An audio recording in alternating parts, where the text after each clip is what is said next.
Alright. Guess that's all it's gonna be. Just giving folks time to get in the live. But okay.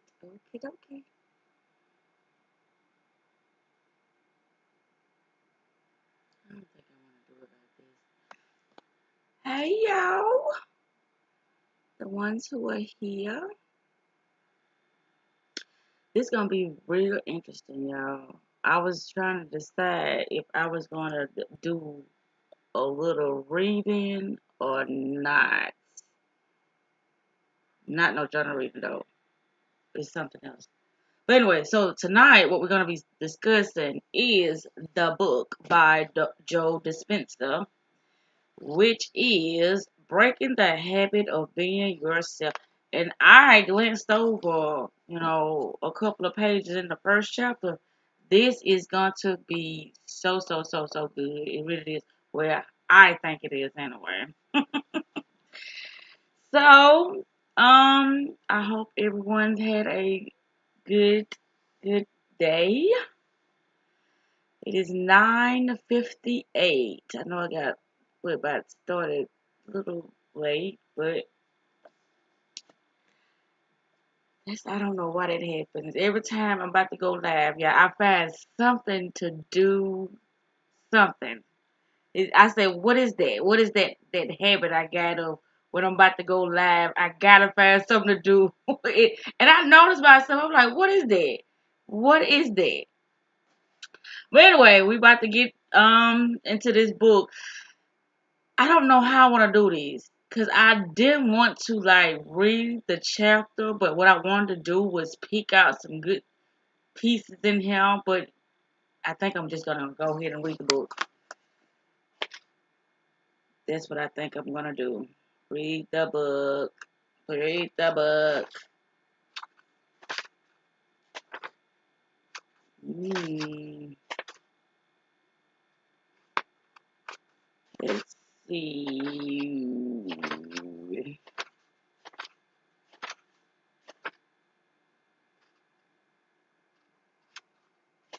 Oh, it's gonna be so good. Yes, it is. Oh, it's big too.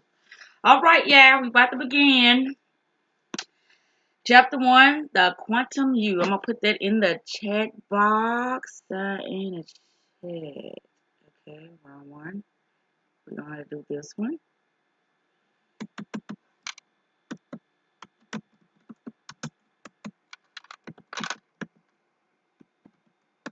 Yeah, gonna see what I'm talking about how interesting this stuff is, and a lot of people don't know nothing about none of this, but it's interesting.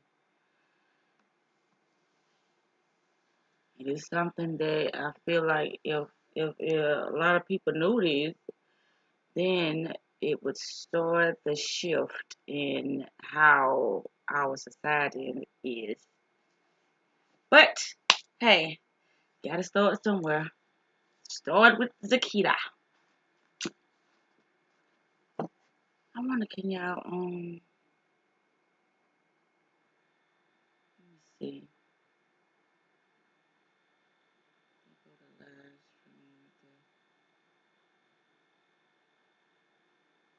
Think, yeah, the sound, everything's good. I'm about to start. The quantum you. That's what we're gonna talk about, y'all. The quantum you.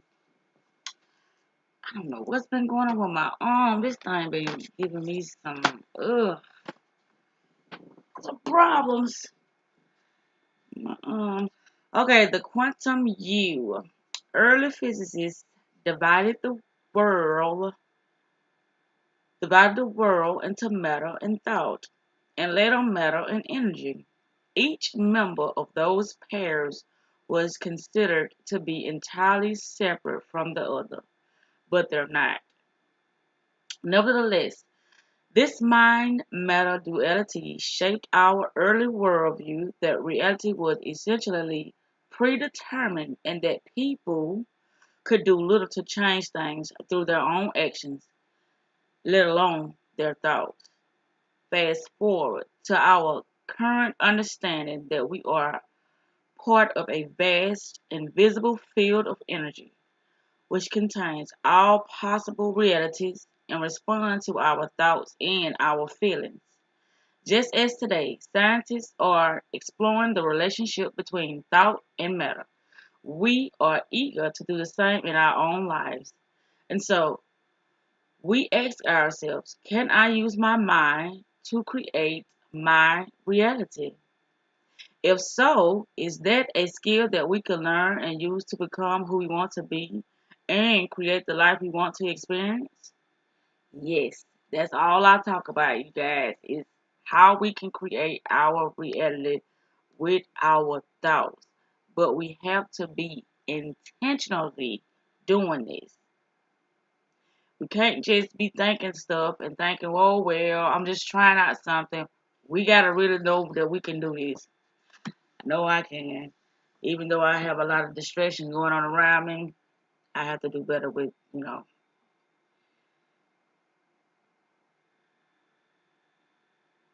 Anyway, let's face it.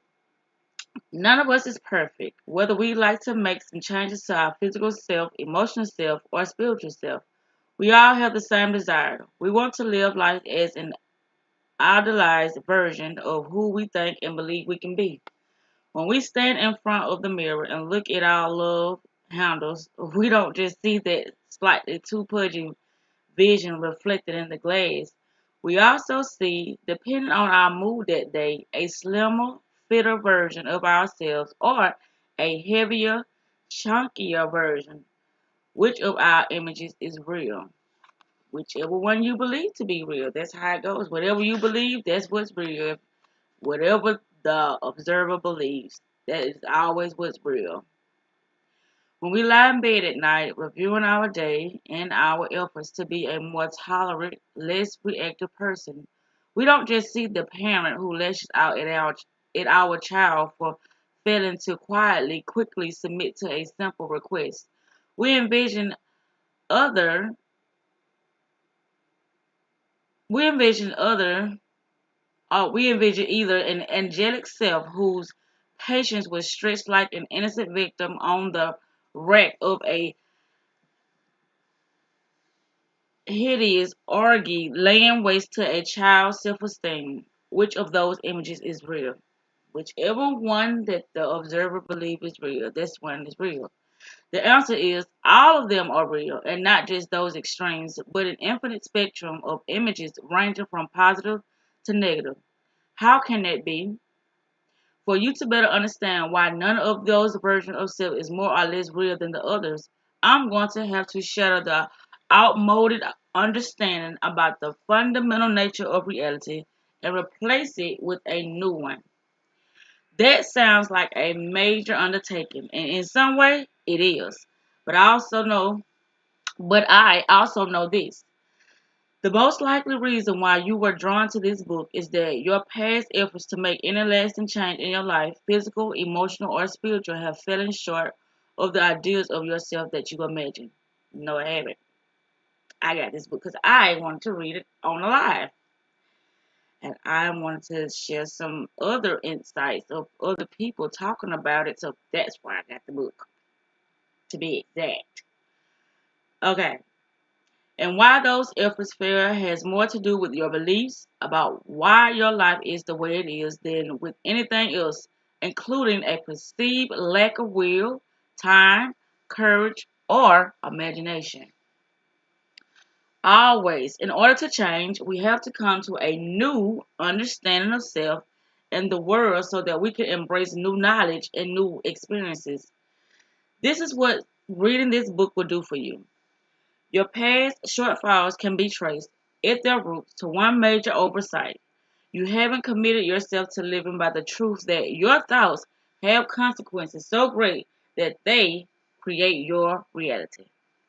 hmm Your thoughts have consequences so great that they create your reality. The fact is that we are all blessed. We all can reap the benefits of our constructive efforts. We don't have to settle for our present reality. We can create a new one whenever we choose to. We all have the ability because, for better or worse, our thoughts do influence our lives. I'm sure you've heard that before. Yep, yeah, I heard that before. But I wonder whether most people really believe this statement on a good level. If we truly embrace the notion that our thoughts produce tangible effects in our lives, we wouldn't strive to never let one thought slip by us that we didn't want to experience. And we wouldn't focus our attention on what we want instead of continually obsessing about our problems.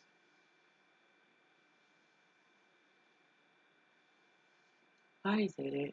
He said, and we wouldn't focus our attention on what we want instead of continually obsessing about our problems. Think about it. If you really knew that this principle were true, would you ever miss a day in intentionally creating your desired destiny? I just said that. No. That's why I do what I do every day because it keeps me focused, it gives me purpose, and I get excited about doing stuff like this because my arm is hurting so freaking bad. Oh my goodness, I don't know what this is. Hmm.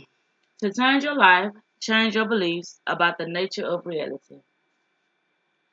I hope this book will shift your view of how our world operates, convince you that you are more powerful than you knew, and inspire you to demonstrate the understanding that what you think and believe has a profound effect on your world.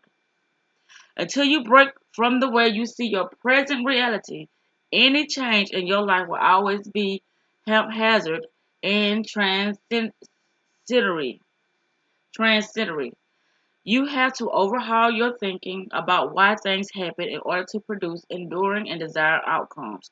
To do that, you need to be open to a new interpretation of what is real and true.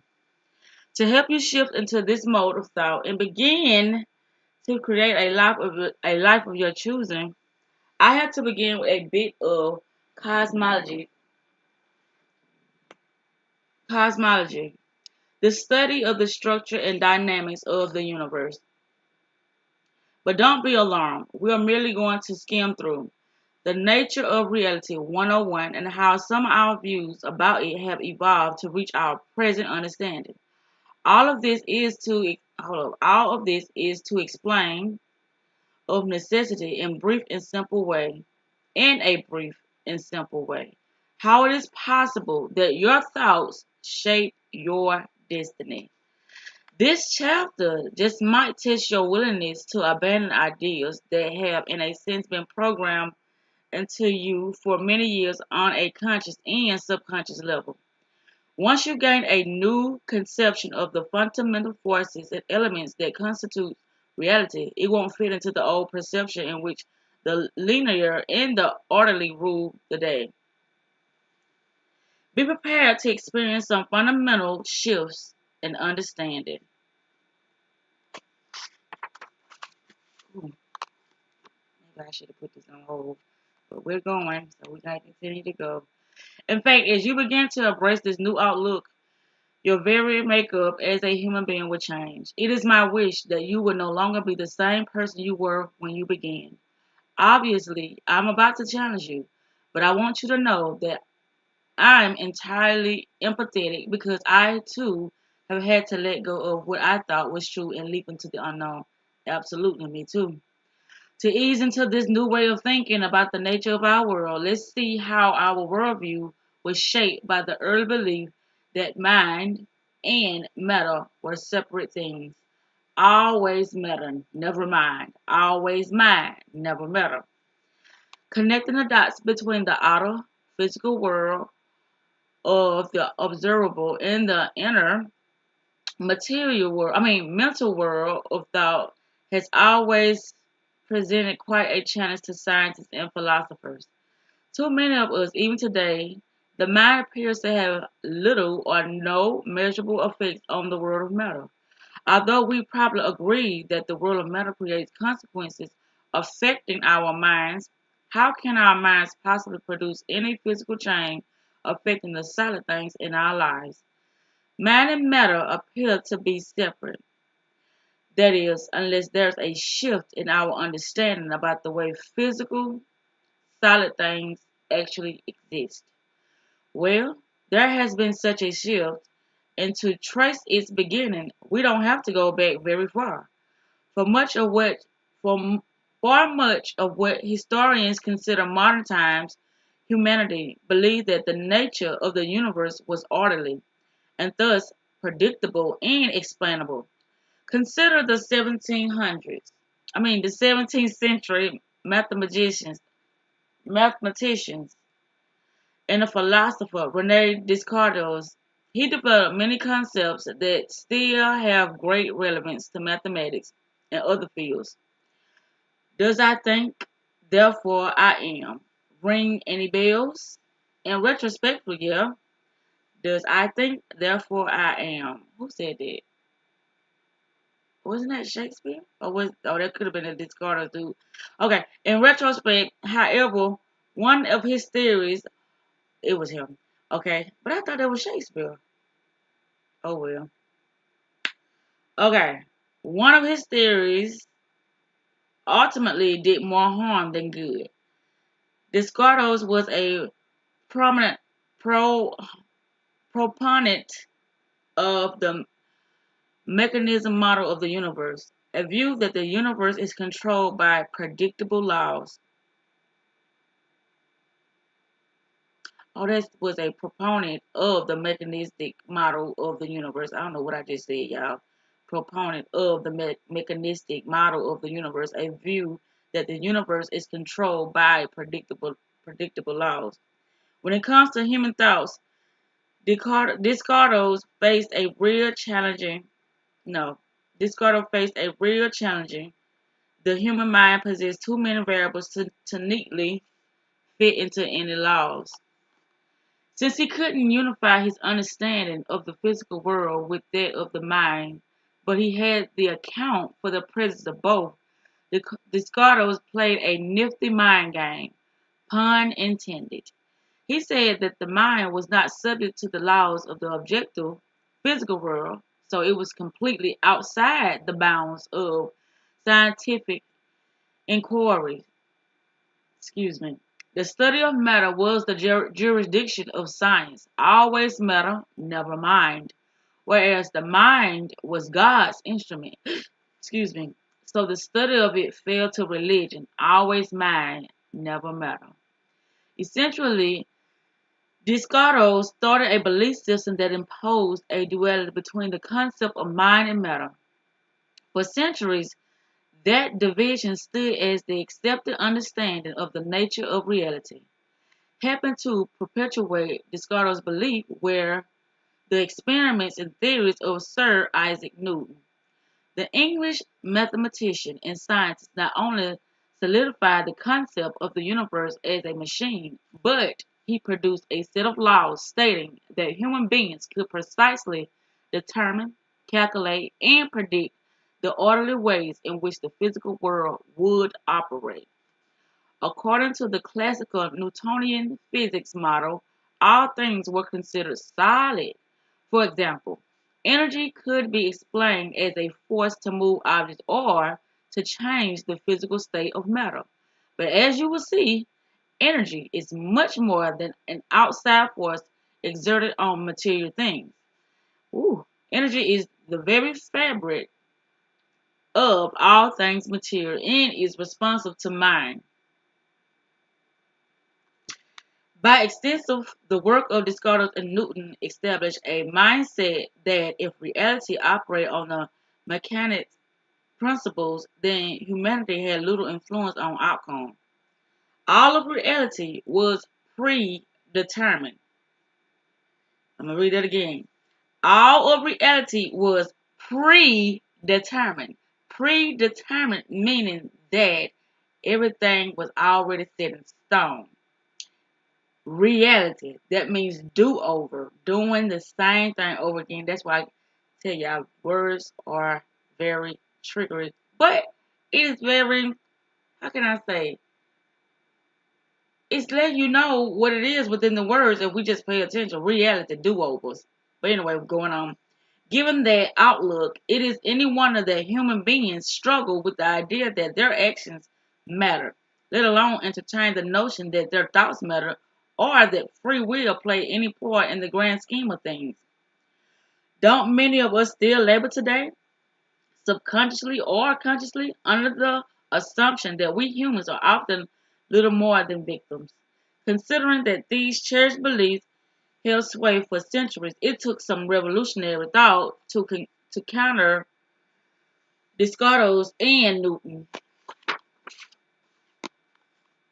Einstein, not just rocking the boat, rocking the universe. About 200 years after Newton, Albert Einstein produced his famous equation E equals mc2, demonstrating that energy and matter are so fundamentally related that they are one and the same. Essentially, his work showed that matter and energy are completely interchangeable. This directly contradicted Newton and Descartes and ushered in a new understanding of how the universe functions. Einstein didn't single-handedly crumble our previous views of the nature of reality, but he did undermine its foundation, and that eventually led to the collapse of some of our narrow, rigid ways of thinking. His theory set off an exploration of the puzzling behavior of light. Scientists then observed that the light sometimes behaves like a wave when it bends around a corner, for example, and at other times it behaves like a particle. We getting there, y'all. How could light be both a wave and a particle? We talking about energy. According to the outlook of Descartes and Newton, it couldn't. A phenomenon had to be either one or the other. Quickly, it became clear that the dualistic Cartesian and Newtonian model was flawed and at the most basic level of all, the subatomic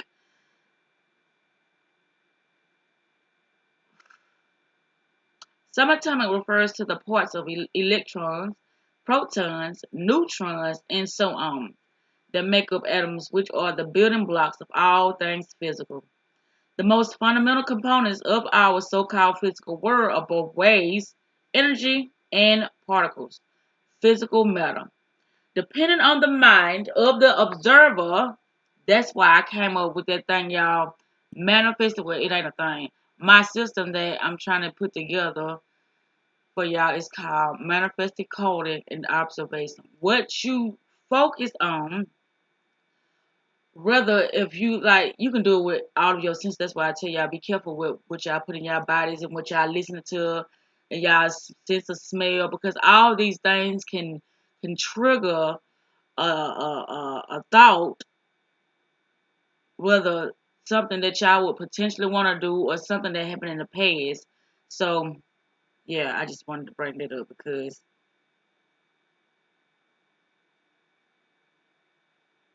it's very important what you allow yourself to focus on, because it's going to dictate a lot of things that you're creating within your reality, whether you know you're doing or you know unconsciously doing it. It's still creating your reality. So to understand how the world works, we had to look to its tiniest components. Thus, out of these particular experiments, a new field of science was born called quantum physics. The solid ground we stand on isn't.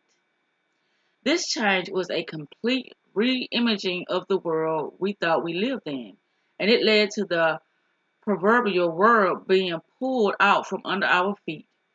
Feet we used to think were planted on the solid ground. How so?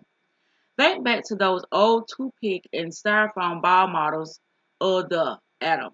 Before quantum physics came along, people believed that an atom was made of a relatively solid nucleus with smaller, less substantial objects either located in or around it.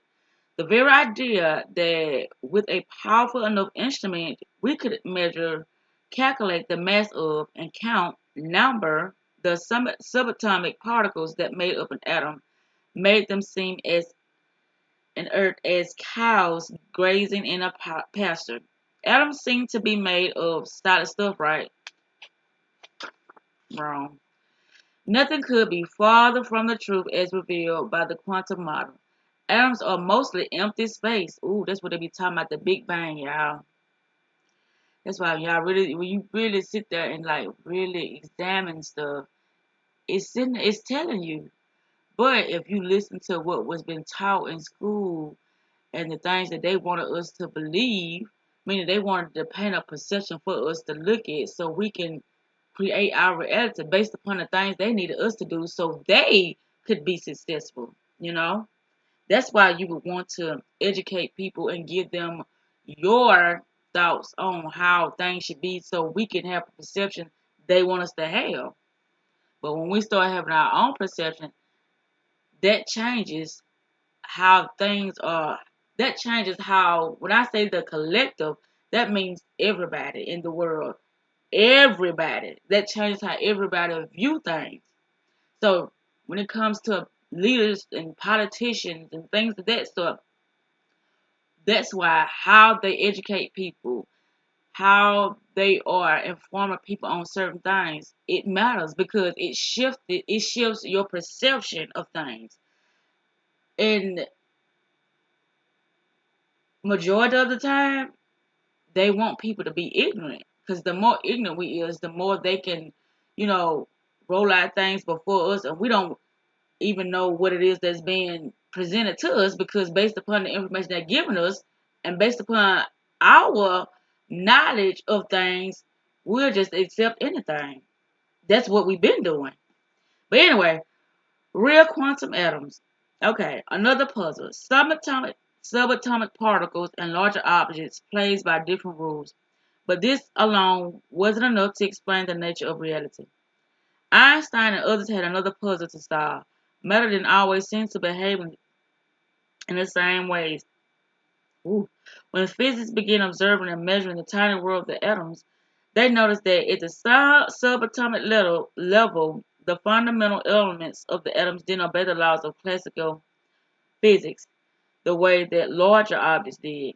Events events evolving objects in the large world were predictable, reproducible, and consistent. Reproducible and consistent. When the legendary apple fell from a tree and moved toward the center of the earth until it collided with Newton's head, that is such a made-up story. Its mass accelerated with a consistent force. But electrons as particles behaved in unpredictable, unusual ways. When they interacted with the nucleus of the atom and moved toward its center, they gained and lost energy, appeared and disappeared, and seemed to show up all over the place without regard to the boundaries of space and time. Did the world of the small and the world of the large operate under a very different set of rules? Since subatomic particles that made me think about Ant-Man, how they changed them and made them small. But it's like since he was small, he was able to do things that he wasn't able to do when he was big. So it's like like I said, y'all just the polarities. You use things based upon how you perceive it. There is no good or bad. Everything just is. So if there's no good or bad and everything just is, you can just use anything. But that's how I look at it anyway. Subatomic particles like electrons were the building blocks of everything in nature. How could they be subject to one set of rules and up behave the things they made up behave according to another set of rules? Let me read that again. It says, since subatomic particles like electrons were the building blocks of everything in nature, how could they be subject to one set of rules and the things they made up behave according to another set of rules? Because everything is all in the observer. Like if I make my rules up, people will look at it probably as something that would probably enslave them or hinder them from their progress, but I wouldn't make no rules like that. But my rules would be dependent upon how what I would need. So that's why my rules probably wouldn't sit well with others because it's based upon what I need, what I want, what I'm trying to get done. So that's how anybody rules goes. It's based upon how they need things structured so they can have stuff to run orderly. Okay, from matter to energy, particles pull off the ultimate vanishing act. At the level of electrons, scientists can measure energy dependent characteristics such as wavelength, voltage potentials, and the like, but these particles have a mass that is so infin- infinite, infinitesimally. Oh, is that not that damn word that I had a problem with? Infinitesimally small and exists so temporarily as to be most non-existent. This is what makes the subatomic world unique. It possesses not just physical qualities, but also energetic qualities. In truth, matter on a subatomic level exists as a momentary phenomenon. It's so elusive that it constantly appears and disappears, appearing in three-dimensional in time and space and disappearing into nothing, into the quantum field in no space, no time, transforming from particle, matter, to wave, energy, and vice versa. But where do particles go when they vanish into thin air? To the other dimension. Duh. And see, we just be caught up on this physical world, and we can't even comprehend or either imagine another world or something out here based upon our focus, based upon our imagination. If we can do that, then that's how we tapping into the other dimensions. But we haven't been taught that. So how we gonna do something that we ain't been taught? We ain't gonna be able to do it. Okay. The creation of reality. Energy responds to mindful attention. Consider again that old school toothpick and styrofoam ball model of how atoms were constructed. Back then, weren't we led to believe that electrons orbit around the nucleus like planets around the sun? If so, we could pinpoint their location, couldn't we? That's about the, yeah, we should be able to, but that's not true. Okay, the answer is yes, in a manner of speaking, but the reason is not at all what we used to think. What quantum physics discovered was that the person observing, there go again, observing or measuring, that's what observation is, measuring. The tiny particles that make up atoms affects the behavior of energy and matter. Okay, so when you're observing something, right, the longer you look at something, the more you're gonna see how it is staying the same or if it's changing, meaning the pattern of something. So if you're observing a person, based upon if you observe this person, let's say you observe a person for like 3, 4 hours, you'll probably see them talk on their phone, walk, you'll probably see, it's depending on if they're at the grocery store. Y'all follow me now when I say this. So if you're observing somebody, based upon the information that you gather, I'm gonna just say that about this person, it's gonna let you know how it behaves. It's gonna let you know what it does on a day-to-day pattern. Reality. Remember that, y'all? Reality. Everything is like it's just constantly do-overs. So once you observe something and you learn the patterns, then there's nothing changing unless that person noticing that they're not changing anything, and so they're gonna start changing up stuff within their reality themselves. But the thing is, the trends. If we don't, if we're not aware that we are constantly doing the same thing, talking about the same thing every day, that's us putting ourselves in a trance. We on autopilot, and when you're on autopilot, you really don't know that you're doing stuff automatically, so it's gonna become normal. So, but that's what reality is based on. Reality is based on stuff that is not changing. That's why when you start studying certain things, I'm gonna say yourself, when you start studying yourself, you gonna study you to see how consistent you are with doing certain things, and what needs to be changed and what needs to stay the same.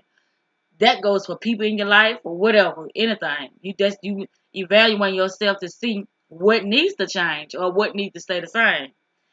But my thing is, the adventure girl. I like to have things spontaneous. That's what I've been saying. And an adventure girl as well, but I like stuff to be changing frequently. Okay, so where are we? Okay, quantum experience demonstrated that electrons exist simultaneously in an infinite array of possibilities or probabilities in an invisible field of energy, but only when an observer focuses attention on any location of any one electron. Okay, any location of, any one electron does that electron appear. In other words, a particular a particle cannot manifest in reality. Hold up. It says, in other words, a particle cannot manifest in reality. That is, ordinary space-time as we know it until we observe it. So y'all remember the saying about if there's no one in the forest and the tree fall, who's hears it? Does the tree make a sound? That would always be a tricky question, wouldn't it? If there's no one in the forest and the tree falls, does the tree make a noise if there's no one there to hear the tree fall? Something like that. Okay. Quantum physics call this phenomenon collapse of the wave function or the observer effect. We know that the moment the observer looks for an electron, there is a specific point in time and space when all probabilities of the electron collapses into a physical event. Let me read that again. It says quantum physics call this phenomenon collapse of the wave function or the observer effect. We know that the moment the observer looks for an electron, there is a specific point in time and space when all probabilities of the electron collapse into a physical event. So, whatever we're seeing, it's because of our constant attention to it. So, this is what I say, okay, like bills, your job, your house, things that are consistent, things that you see every day. But it's like once you throw something in there that didn't require, I ain't gonna say didn't require. If you throw something in there that you didn't normally do on a day-to-day basis, that could offset. That could offset how you create your reality, or it could offset, your thought process, and that could shift the whole reality based upon your observation of looking at that instead of looking at the things that you normally do on a day-to-day basis. That's what it's talking about, the observer effect.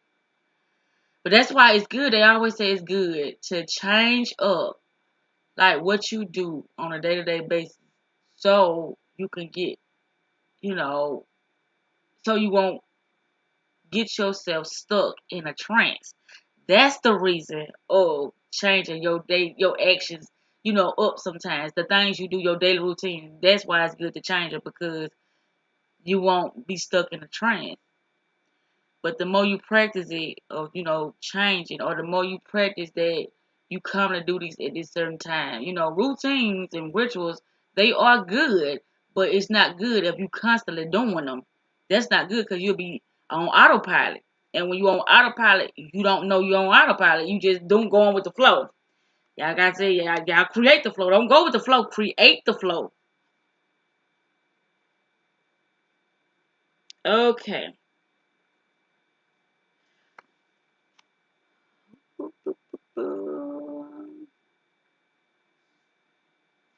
With this discovery, mind and matter can no longer be considered separate. They are intrinsically related because subjective mind produces measurable changes on the objective physical world. Listen to that. They are intrinsically related because subjective, the subjective mind says that is the sun. Okay, the subjective mind produces measurable changes on the objective physical world.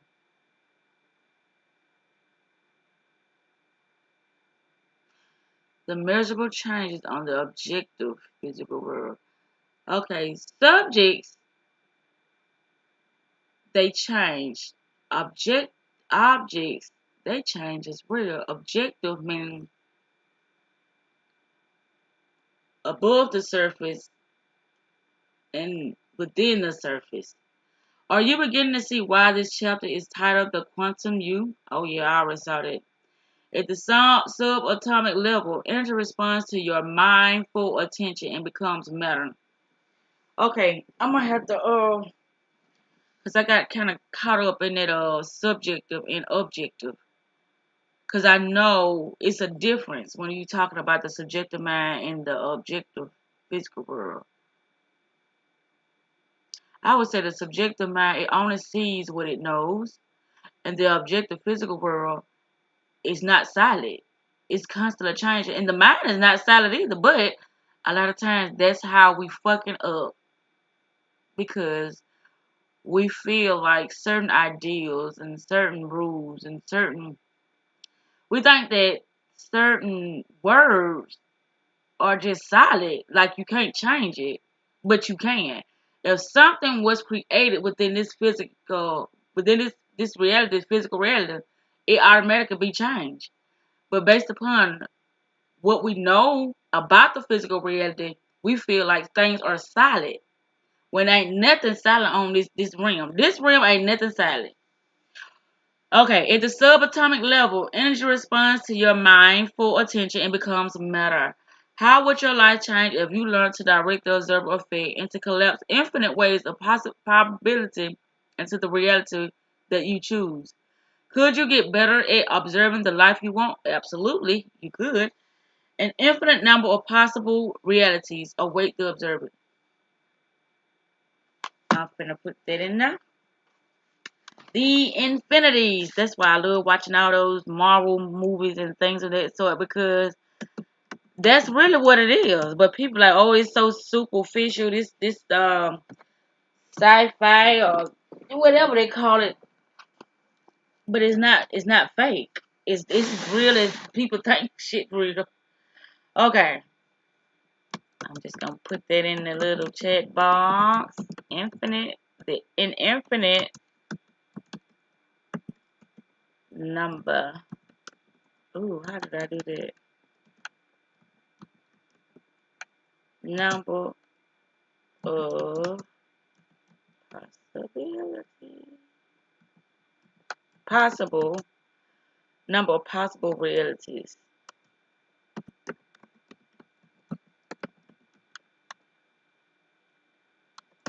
Await the observer, y'all. And they'll be like, okay, what if a person blind? Okay, if a person is blind, right? They still got their imagination. They got their imagination and they have their ability to interpret things based upon whatever they think. You know what I'm saying? Based upon their imagination. Their imagination is the vision or the thing that they're seeing. See, if you close your eyes and right now, that would kind of be similar to a blind person, right? But you can still see. Based upon you being able to conjure up things within your own head or what things may feel like, smell like, or not what we're talking about the vision. But based upon what you think something is, then that's the vision, regardless if it's wrong or not. And that's how it is in the physical world too. Even though you see it, even though somebody else told you this is what it is, you don't have to believe it. But if you believe it, And if it goes with something that you're trying to do, it's all fair and dandy. But if it ain't going with something, you can change it. There's no difference. This world is not solid. Things in this world ain't solid. You can change it. And that's what people be getting caught up in. You can't change this. This is what it is, but it's not. If you want to believe that, and that's your thought about it, hey, the observer says, whatever the observer says, it goes. Okay. So we got the infinite number of possible realities await the observer. So ponder this. Everything in the physical universe, y'all, I'm gonna read just this one chapter. So this is a long chapter. We still got ways to go. And then that's gonna be the end of the live. When I get through reading this chapter, that's gonna be the end. I said I was gonna read this right here, but see this gonna run longer, and then with me trying to explain stuff, me have my own uh theories about a lot of stuff in this book. It's gonna run longer than what I expected. So anyway, moving along. So I'm not gonna be able to read this today. What this is, it says how the mind works. This is gonna be something else too. Oh my arm. I don't know what's wrong with my arm, y'all. It's crazy. This thing is hurting bad. I don't know why it's hurt. Let's continue. Okay, so ponder this. Everything in the physical universe is made up of subatomic particles such as electrons. By their very nature, these particles, when they exist as pure potential or in their wave state, while they are not being observed, they are potentially everything and no thing. That's why I like that song by Nas and Lauryn Hill. Someplace to be. Nobody. Nobody. That's the name of the song, Nobody. When you know who you are, you know you have a unlimited capacity to create, to use your mind because you're nobody. Picture this body as an avatar. It's like you have to be careful how you explain stuff to people because you can take it out of context. I can say this body don't mean nothing. So what you'll do is you'll start, harming the body, but the body is allowing you to have the experience here on the physical world. So why would you want to harm the body? You would want to protect it with everything you got. But anyway, the body doesn't matter because it's something that you utilizing here on this physical plane. But once you go back to your original form, you're nobody. You can be anything you want to be. You're nobody, nothing. You're nothing, but you're everything. You're something, but you're nothing. But I know it don't make sense, but that's just how it is. It's like this. It's like, let's continue. Maybe they can tell y'all better than I can anyway. By the very nature of these particles, okay, now, everything and no thing until they are observed. You see that? You're everything. Hold up. They are potentially everything and no thing until they are observed. They exist everywhere and nowhere until they are observed. Thus, everything in our physical realm exists as pure potential. Potential, potential, potential. They're just like becoming. Like me. I'm becoming into whatever my greatest version is. And as I progress and I look back and I look now, I'll be able to see the transformation. But as I'm moving, I'm not going to be able to see the transformation. That's just like with any growth. If you keep staring at it, you're not going to be able to see it grow. But if you remove yourself and come back to it, you will see the growth process of whatever it took place. So that's how it is. Okay, if subatomic particles can exist in an infinite number of possible places simultaneously, we are potentially capable of collapsing into existence an infinite number of possible realities. That's right. In other words, if you can imagine a future event in your life based on any one of your personal desires, that reality already exists as a possibility in the quantum field, waiting to be observed by you. If your mind can influence the appearance of an electron, then theoretically it can influence the appearance of any possibility. It can. It can. It's just you just gotta be consistent. See, this way, like, okay, then you just say, don't be doing the same thing. Yes, but when it comes to you trying to get a specific result, you're gonna have to keep doing this particular thing in order to manifest that result. Because if you switch up, then it's gonna collapse. And then once it collapses, then it's gonna change the direction. And so if you're trying to get a particular result, you gotta stay on that same path. Because once it changes directions, that's like saying, well, I'm going backwards, or I'm finna become stagnated, or I'm finna start attracting a lot of negative things. That's why you have to be consistent. But a lot of times too, when things are negative, they are not really bad. Negative don't mean bad. Negative just mean that it's just it's something in there. It's a little opposition in there to strengthen you, so that you can find maybe a more advanced way of reaping the results you try to do. That's what I meant to say. You're trying to find out a more advanced way of doing it. So in order for you to get that advanced way, then you would have to have some type of opposition to test you to see if you could get out of something by you not knowing that it was going to happen. And so based on the new information that you receive from this opposition, then you'll be better able to use that with whatever else you're doing. I hope that made sense, y'all.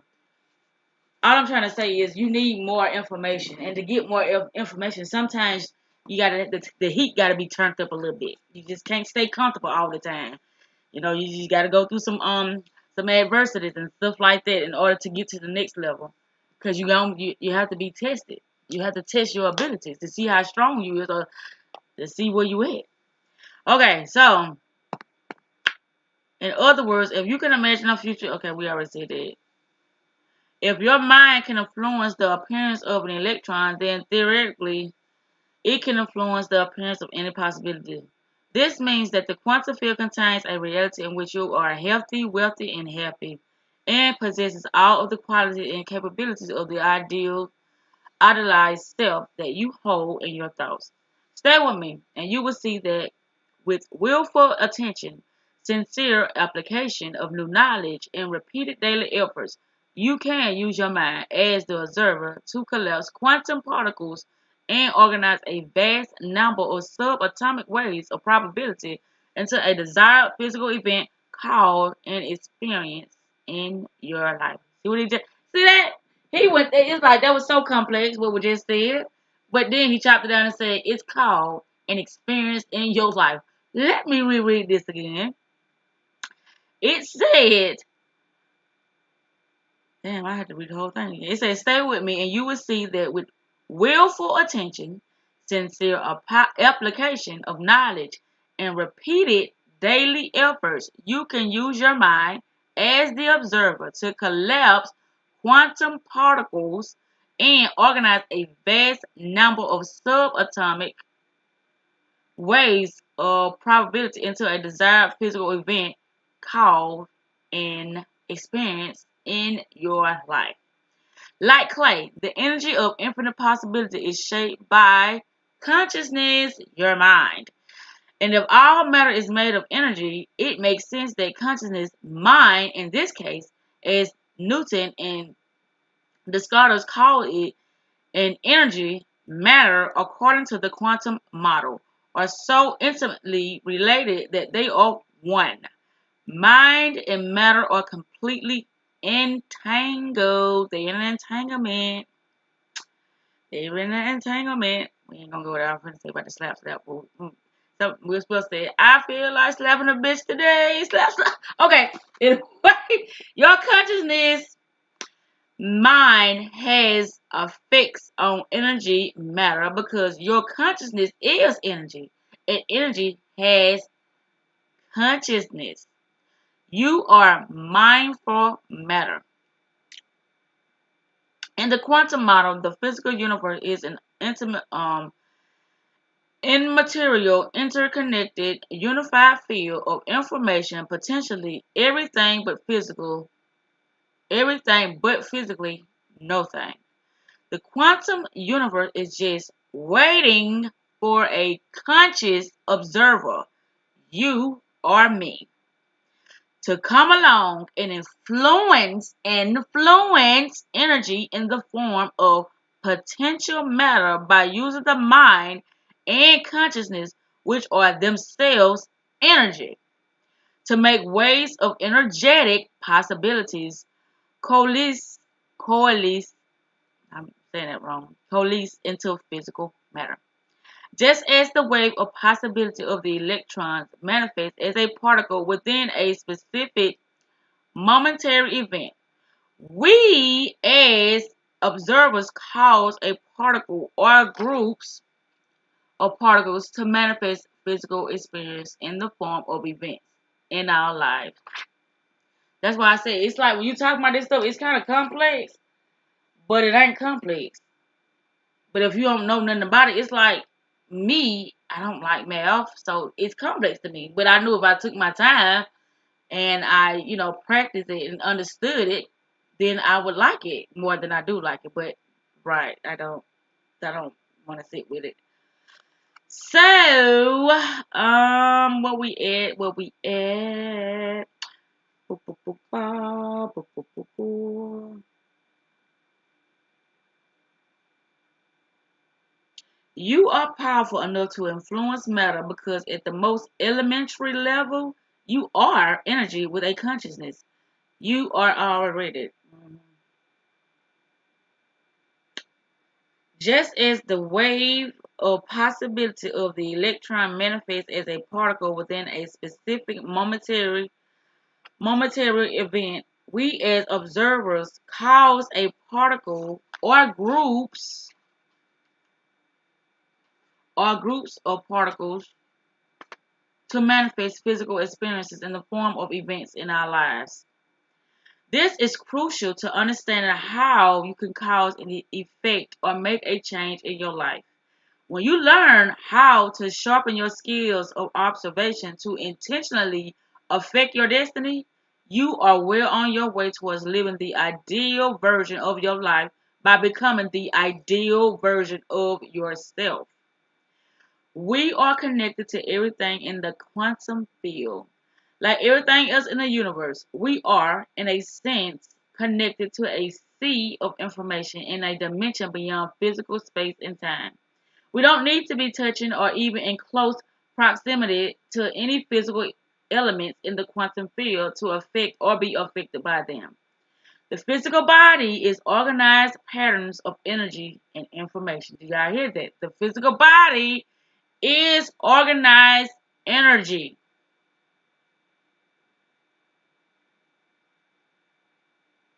and information. Okay, which is unified with everything in that quantum field. You, like all of us, broadcast a distinct energy pattern or signature. Now, this is what I be trying to tell y'all. This is how I know what type of individual I'm messing with. What they just said. You, like all of us, broadcast a distinct energy pattern or signature. In fact, everything material is always emitting specific patterns of energy. They are. And all a pattern of energy is a particular thought. It's a particular thought. And it's going to have you act a certain way all the time. And if you know the types of words that goes with certain types of things, or if you know that if this person feels a certain type of way about themselves, then they're going to behave a certain way. And so based upon you analyzing that to see if it's a perfect match for you and your energy, then you're gonna know I'm gonna move forward with this. Or you're gonna say I'm gonna dismiss myself from it. I can't no longer do this anymore. That's how you know based upon what you're dealing with. Okay. And this energy carries information. You Your okay. Your fluctuating states of mind, consciously or unconsciously. Okay, I said that wrong. Your fluctuating states of mind, consciously or unconsciously, changes that signature on a moment to moment basis because you are more than just a physical body. You are a consciousness using a body and a brain to express different levels of mind. So that leads you to another thing. They say different levels of mind. That's when I be talking about the frequency, y'all. The higher your frequency is, the higher your level of consciousness is. You get what I'm saying? And then it's like the higher you vibrate, all of it is like it go hand in hand. Yeah. The higher you vibrate, the higher your frequency is. It's like you on another dimension. If people are automatically, born on a lower frequency, then just imagine how your life will dramatically change if you're always vibrating high, high, high. Also, putting yourself in an environment where they are vibrating high. Because you can't vibrate high and then be in a low frequency environment because they're not going to be able to understand what you're talking about. They're not going to be having the same conversations you're having. They're not even going to want the same things you want in life because they're on a lower frequency. So how do you expect to get certain things out of a low frequency when you're on a high frequency?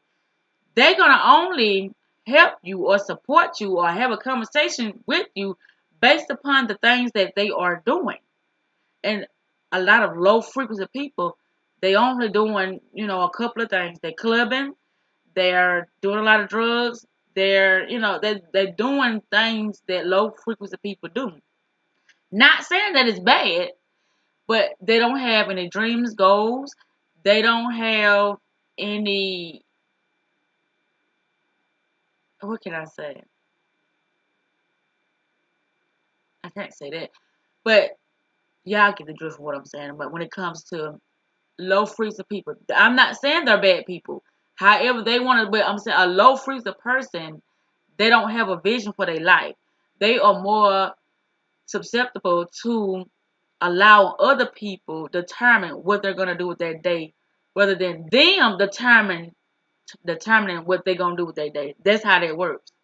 So that's why when you say, because everybody got to go low, because all low means is you just open. You're open to any and everything. But see, a high frequency person, they be open, but they know how to close it, meaning their mind.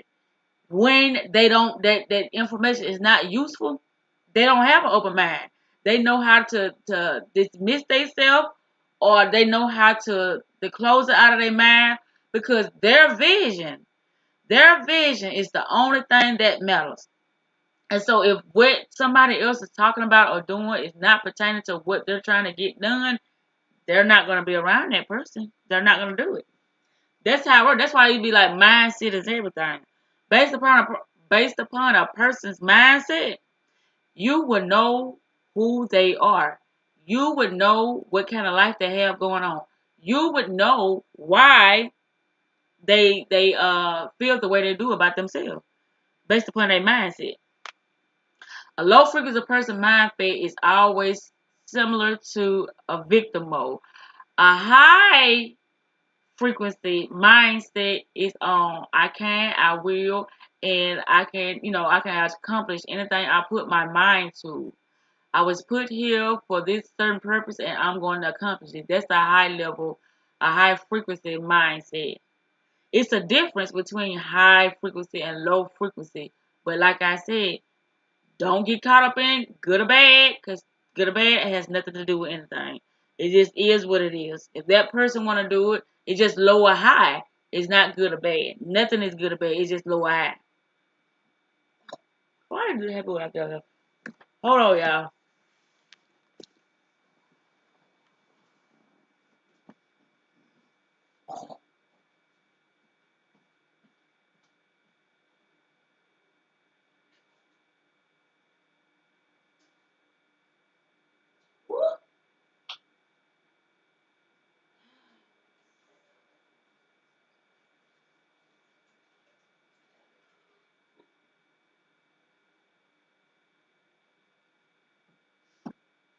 wonder why that happened. Oh, I'm back. And let's continue because we still got about, what, 10 more pages to go? I told you this is mighty thick. Mm-mm-mm.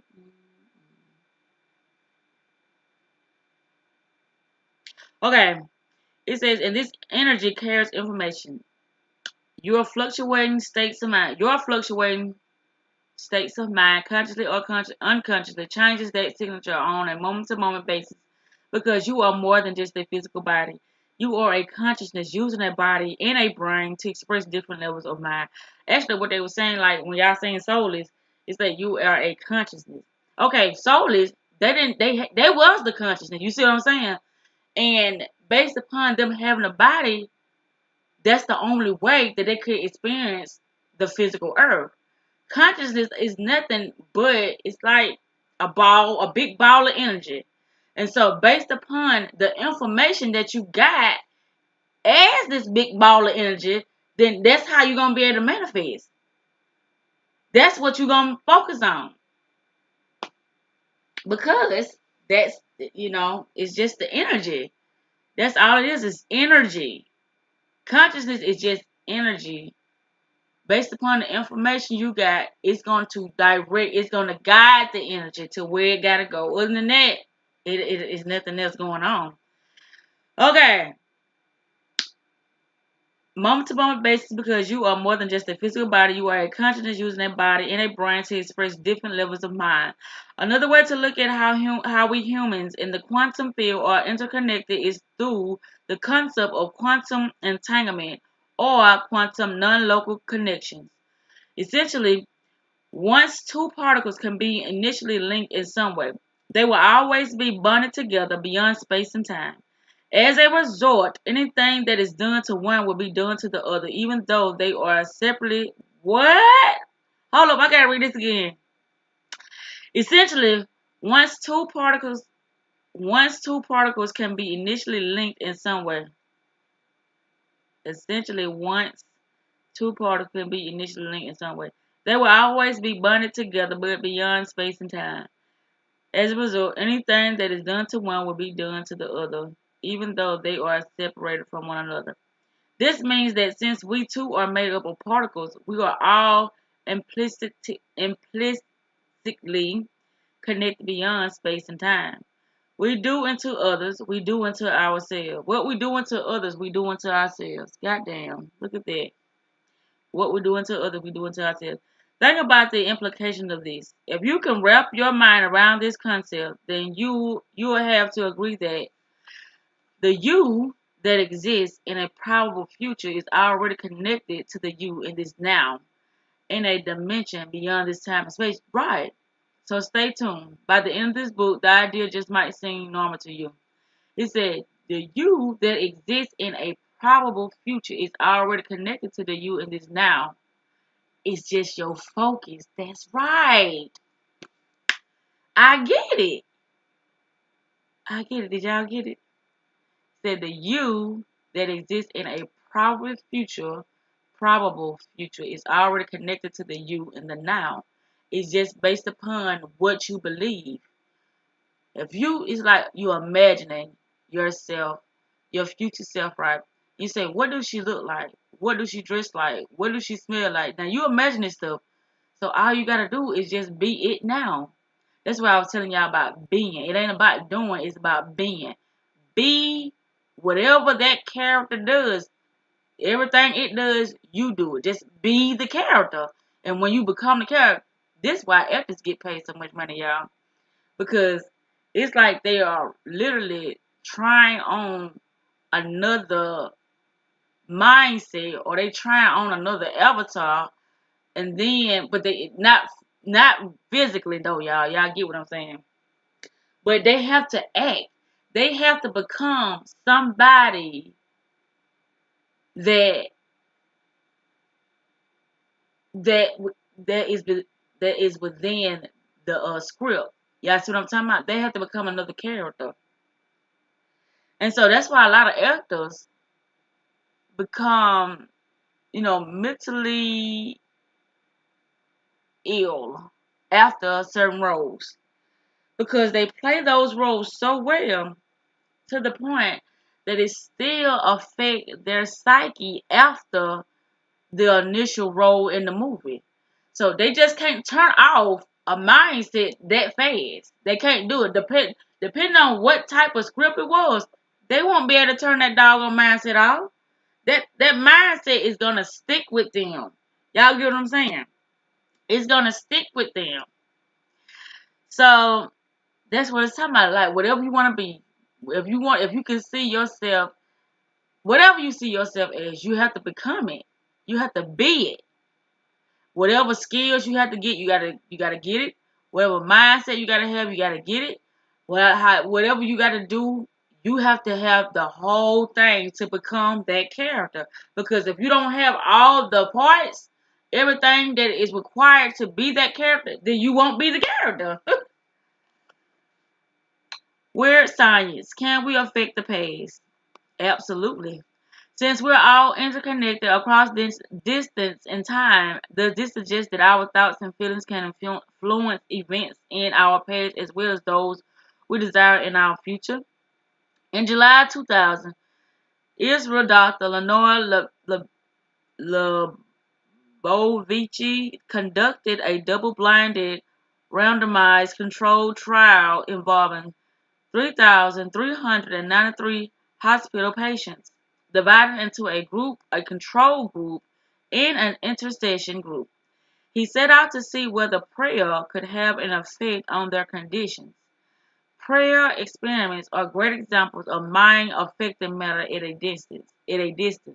But stay with me here, because everything is not always what it seems. I know. I'm gonna just say Lebovici selected patients who had suffered sepsis and infections while hospitalized.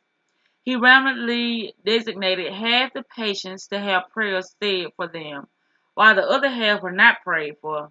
Mm. He compared the results in three categories: how long forever lasted, length of hospital stay, and how many died as a result of the infection. Oh my. They prayed the prayed for benefited from an earlier decrease in fever and a shorter hospitalization time. The difference in the number of deaths among the prayed for and not prayed for groups was not statistically significant, although better in the prayed for group. That's a powerful demonstration of the benefits of prayer and how we can send an intention out into the quantum field through our thoughts and feelings. However, there's one additional element to this story that you should know about. Did it strike you as slightly odd that in July 2000, a hospital would have more than 3,000 cases of infection at once? Was it a very poorly sterilized place, or was some kind of contagion running rapid, running rampant? Actually, those who were praying weren't praying for patients who were infected in 2000. Instead, unbeknownst to them, they were praying for a list of people who had been in the hospital from 1990 to 1996, 4 to 10 years prior to the experiment. The pray for patients actually got better during the 1900s. The 1990s from the experiment conducted years later. Let me say this another way. The patients who were prayed for in 2000 all showed measurable changes in health, but those changes took effect years before. A statistical analyst of this expert proved that these effects were far beyond coincidence. This demonstrated that our intentions, our thoughts and feelings, and our prayers not only affect our present or future, but they can actually affect our past as well. Now, this leads to the question: if you were to pray or focus on an intention for a better life for yourself, could it affect your past, present, and future? Absolutely. The quantum law says that all potential, I said it, y'all. The quantum law says that all potential exists simultaneously. Our thinking and our feelings affect all aspects of life, beyond both space and time. Our state of being or state of mind, when mind and body are one. Please note, throughout this book, I will refer interchangeably to your having and creating a state of being or a state of mind. For example, we could say that how you think and how you feel create a state of being. I want you to understand that when I use the term state of being and state of mind, your physical body is a part of that state. In fact, as you will see later on, many people exist in a state in which the body has become the mind, when they are ruled almost exclusively by the body and how it feels. So when I talk about the observer having an effect, it is not just the brain that is at work influencing matter, but the body as well. Oh me, oh my. It is your state of being when mind and body are one, as an observer, which has effect on the external world. Thoughts plus feelings produce test tube results. We communicate with the quantum field primarily through our thoughts and feelings. Since our thoughts are themselves energy, as you know, the electrical impulses the brain generates can easily be measured by devices such as an EEG. They are one of the primary means by which we send out signals into the field. Before I go into greater details of how this works, I want to share with you a remarkable study that demonstrates how our thoughts and feelings influence matter. Cellular biologist Glenn, PhD, conceived of a series of experiments to test healers' ability to affect biological systems. Since DNA is more stable than substance such as a cell or bacteria cultures, he decided to have healers hold test tubes containing DNA. This study took place at the HeartMath Research Center in California. The folks there have conducted extraordinary research into the physiology of emotions, heart-brain interaction, and much more. Essentially, they and others have documented a specific link between our emotional state, and our heart rhythms. When we have negative emotions such as anger and fear, our heart rhythms become erratic and disorganized. In contrast, positive emotions, love and joy, for instance, produce highly ordered, coherent patterns that heart math researchers refer to as heart coherence. In Dr. Ryan's experiment, he first studied a group of 10 individuals who were all practiced in using techniques that heart math teaches to build heart focused coherence. They applied the techniques to produce strong, elevated feelings such as love and appreciation then for the 2 minutes.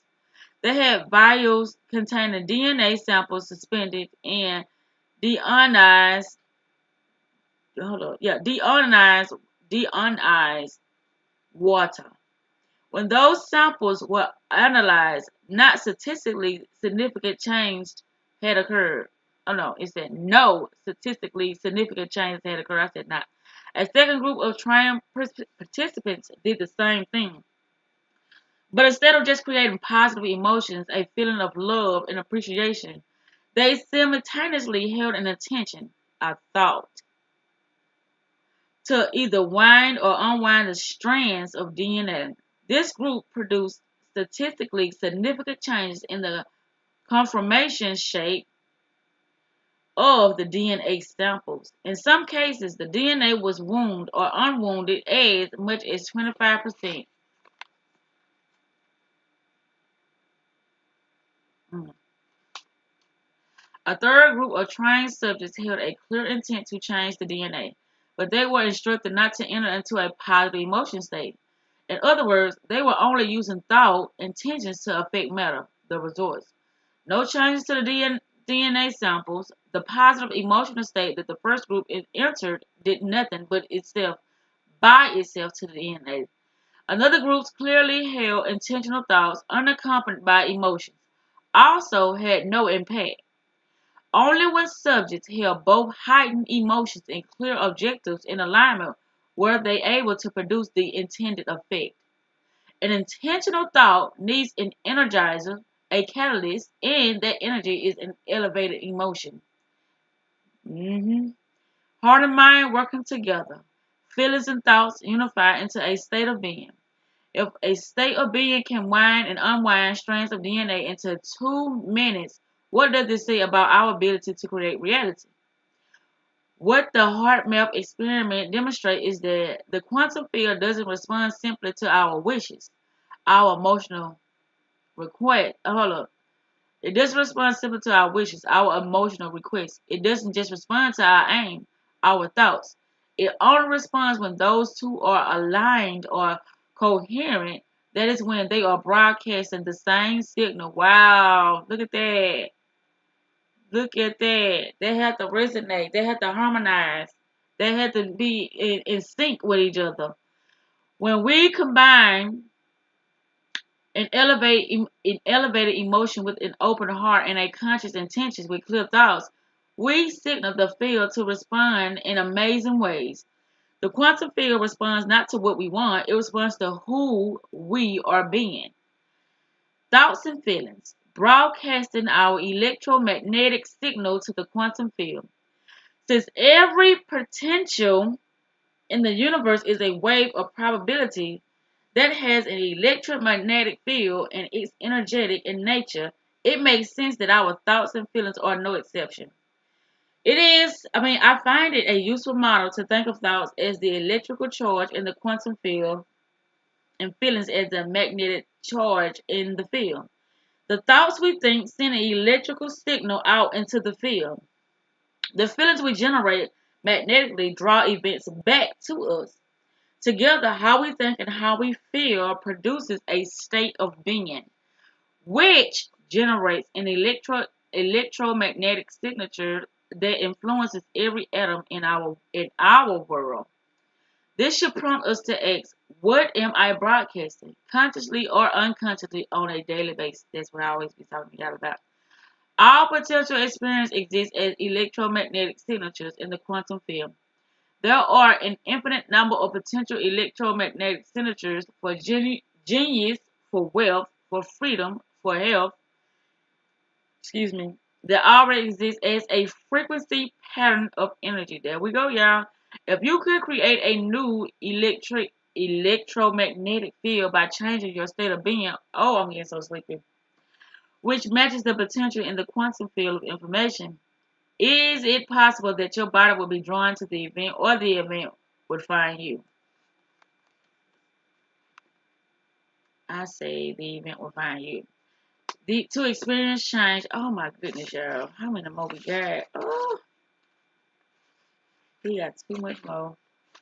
And I am stupid. Ooh, look at this. Oh me, oh man. To experience change, observe a new outcome with a new mind. Quite simply, our routine, known thoughts, and feelings perpetuate the same state of being, which creates the same behaviors and creates the same reality. So, if we want to change some aspect of our reality, we have to think, feel, and act in new ways. We have to be different in terms of our responses to experience. We have to become someone else. We have to create a new state of mind. We need to observe a new outcome with the new mind, with that new mind. From a quantum standpoint, we have to create a different state of being as an observer and generate a new electromagnetic signature. When we do, we will match a potential reality in the field that exists all only as an electromagnetic potential. Once that match exists between who we are being, what we are broadcasting, and the electromagnetic potential in the field, we will be pulled towards that potential reality or it will find us. Told you, it will find you. I know that it's frustrating when life seems to produce an endless sensation of minor variations on the same negative outcome. But as long as you stay the same person, as long as your electromagnetic signature remains the same, you can't expect a new outcome. To change your life is to change your energy. To change your life is to change your energy. To make an elemental change in your mind and emotions. If you want a new outcome, you will have to break the habit of being yourself and reinvent a new self. Change requires coherence. Align your thoughts and feelings. What do your state of being and a listener have in common? Oh, what does your state of being and a laser have in common? I'll make this connection to illustrate another thing you need to know if you want to change your life. A laser is an example of a very coherent signal. When when physics when physicists talk about coherent signal, they are referring to a signal made up of waves that are in phase. Their throughs, their throughs, low points, and crests, high points, are parallel. When those waves are coherent, they are much more powerful.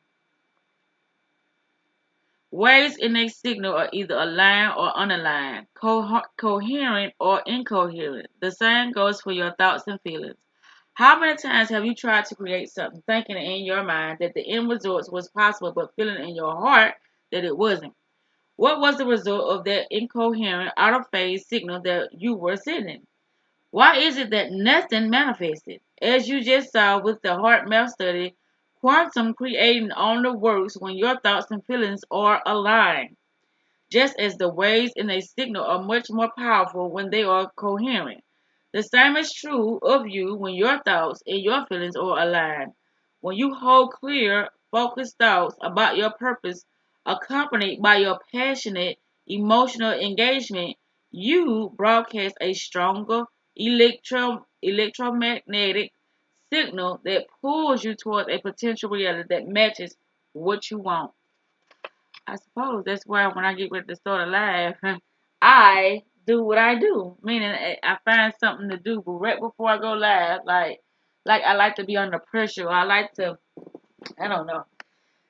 I just like to become late so I could I don't know. I'm trying to figure this thing out as I go right now.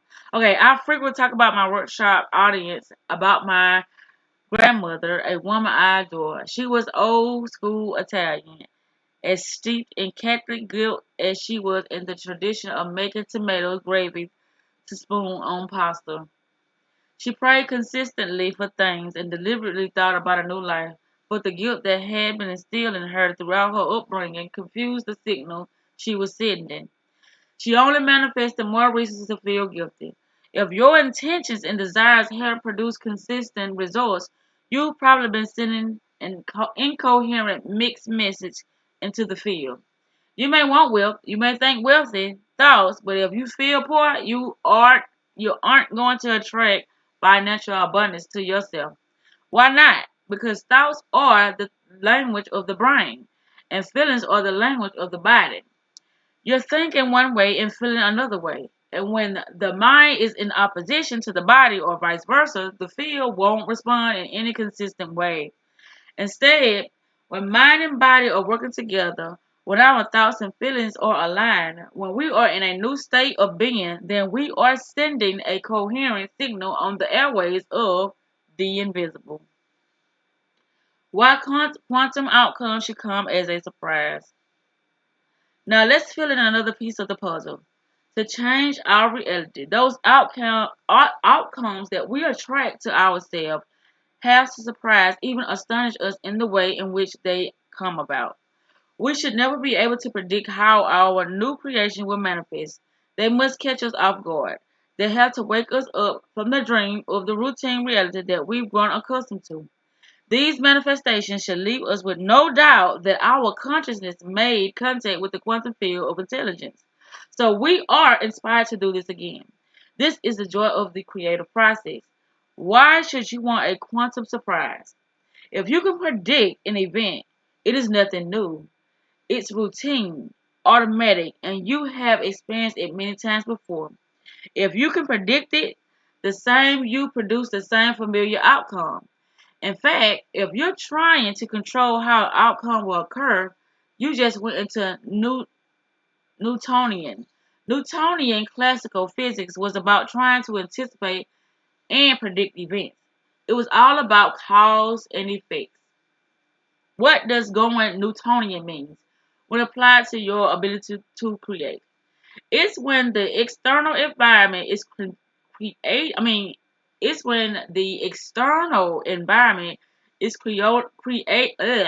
controlling your internal environment, thinking and feeling. I'm gonna read this again, y'all. This is what we're trying to tell y'all about being possessed or making sure you know what's influencing you, meaning the music, whatever you watching on TV, because it is a program. That's why it's called a program, because it's going to program you, whether you conscious of it or unconscious of it. But listen to this. It says, what does going Newtonian means when applied to your ability to create? It's when the external environment is why I keep saying it, controlling your internal environment, thinking and feeling. That's cause and effect. Instead, change your internal environment, your inner, yes, your emotions, your thoughts, things of that sort. The way you think and feel. And then see how the external environment is altered by your efforts. Strive to create an unknown, new future experience. Unsport, then when an unforeseen event occurs in your favor, you will be pleasantly surprised. You just become a quantum creator. You just went from cause and effect to causing an effect. Hold a clear intentions of what you want. Believe the how details. Hold up. But leave the how details to the unpredictable quantum field. Let it orchestrate an event in your life in a way that is just right for you. If you're going to expect anything, expect the unexpected. Surrender, trust, and let go of how a desired event will unfold.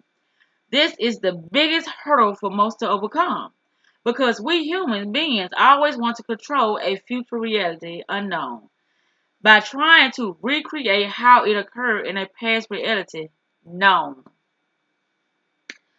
Quantum creating, giving thanks before receiving an outcome. We talked about that too, gratitude, about prayer, gratitude. I just talked about aligning our thoughts and feelings to produce the results we want. Yet, in the process, letting go of the details surrounding how that event will come about. That's a leap of faith. It is necessary if we are to change a life of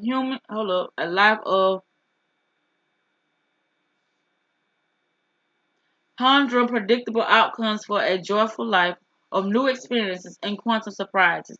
But we will not but we'll need to make yet another leap of faith to bring what we want into reality. Under what circumstances are you typically grateful all the time? Whether good, bad, high, low, whatever, I'm still grateful for it because it teaches me something about myself. And so any and every opportunity that I get to learn something new about myself, bring it. I must have asked for it because I needed some clarity about something, so bring it. Either way, I still want it. Okay. You may answer, I'm grateful for my family, the nice home I have, my friends, and my job. What what those things have in common is that they're already in your life. I just said that. When anytime you want something, all you doing is enhancing it, meaning doing it in a bigger level on a because it's already in your life. Like I said one time, you already got a car, you already got a house, you already got a job. All you want to do is enhance it on a bigger level to make you more comfortable with your life. So let's just say you got a Honda and you want a BMW, not a BMW, but a Mercedes Benz. That's an enhancement of something you already have. Let's say you live in a 4-bedroom house and you want a 7-bedroom house. All it is an enhancement. It's just upgrading your lifestyle of living because you already have it. We spoke about that too in one of the previous videos. It's just an enhancement. You already have it. Just like let's say you got your wardrobe. You already got clothes. You're just going to be enhancing it to make you look more presentable with this new character that you are presenting to the world now. Okay. Y'all, I don't think I'm gonna be able to finish this because I am sleepy. Maybe I'm gonna finish page 26, and we'll pick back up on page 27 sometime tomorrow. What's tomorrow? Sunday. Yeah, We'll do page 27 through how much longer we got? Let's see, y'all. Ooh, Lord. We got 27 through 37. So we still got a good little ways to go, but yeah, I'm gonna finish this last page. Okay, what those things have in common is that they're already in your life. Generally, we are grateful for something that already happened or has already present or is already present in our lives. You and I have been conditioned into believing that we need a reason for joy, a motivation to feel gratitude, grounds to be in a state of love. That's relying on external reality to make us feel differently internally. It's Newton's model. The new model of reality challenges us as quantum creators to change something within us, in mind and body, in our thoughts and feelings before we can experience the physical evidence with our senses. Can you give thanks and feel the elevated emotions associated with a desired event before it occurs? Can you imagine that reality so completely that you can begin to be in that future life now? In terms of quantum creating, can you give thanks for something that exists as a potential in the quantum field but has not yet happened in your reality? If so, you are moving from cause and effect, waiting for something outside of you to make a change inside of you. To cause an effect, changing something inside of you to produce an effect outside of you. When you are in a state of gratitude, you transmit a signal into the field that an event has already occurred. Gratitude is more than an intellectual thought process. You have to feel as though whatever you want is in your reality at this very moment. Thus, your body, which only understands feelings, must be convinced that it has the emotional whew, quotient of the future experiences happening to you now. All right, we about to wrap this thing up, y'all. Ooh, I am so sleepy. Universal intelligence in the quantum field. I hope by now you agree on some basic underlying concept of the quantum model that all physical reality is primarily energy existing in a vast web that is interconnected across space and time. That web, the quantum field, holds all probabilities which we can collapse into reality through our thoughts, consciousness, observation, feelings, and a state of being. Okay, so with that said, y'all, I am fin to take my tail to sleep. And I will be putting up the notification when I will go back live again. So be on the lookout for the notifications. Y'all don't forget to hit that like button. Don't forget to hit the subscribe button if y'all like rolling with Mystic Lady Z with the peculiar conscious portals, because that's what I call them, the portals.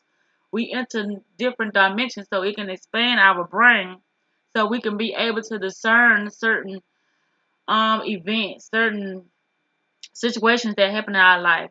When we get in certain emotional states, because we're gonna talk about emotional intelligence as well.